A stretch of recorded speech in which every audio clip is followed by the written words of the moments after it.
Hi friends, மீதியான இட்லியில் குழந்தைங்களுக்கு பிடிச்ச உணவு இப்போ ரெடி பண்ணிக்கிட்டு இருக்கேன்.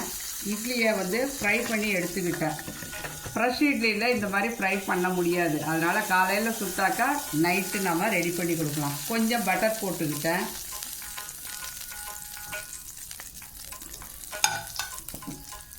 வெங்காயம் போட்டுக்கலாம்.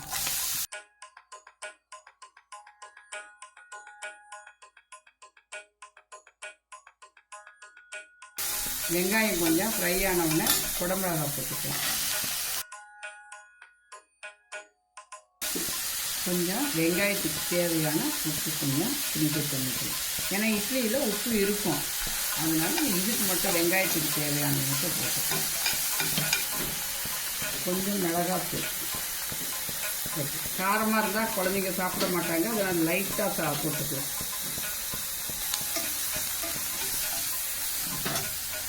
மிளகுத்தூள்,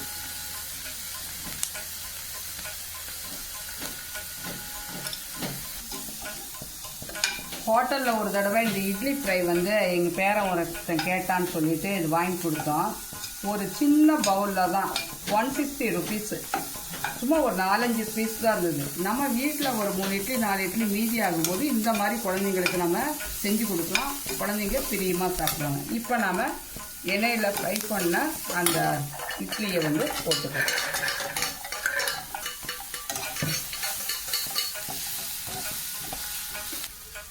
கொஞ்சம் இட்லி பொடி ஸ்ப்ரிங்கிள் பண்ணிக்கலாம். நல்லாயிருக்கும், க்ரன்ச்சியாக நல்லா கிறிஸ்பியாக நல்லாயிருக்கும். ரெடி ஆகிடுச்சு இட்லி ஃப்ரை. குழந்தைங்களுக்கு பிடிச்ச மாதிரி செஞ்சு கொடுக்கலாம். இது மேலே கொத்தமல்லி தழை கட் பண்ணி போட்டு ஸ்ப்ரிங்கிள் பண்ணால் ரொம்ப டேஸ்டியாக இருக்கும். டேஸ்டியான இட்லி ஃப்ரை ரெடி ஆகிடுச்சு. குழந்தைங்களுக்கு செஞ்சு கொடுங்க ஃப்ரெண்ட்ஸ்.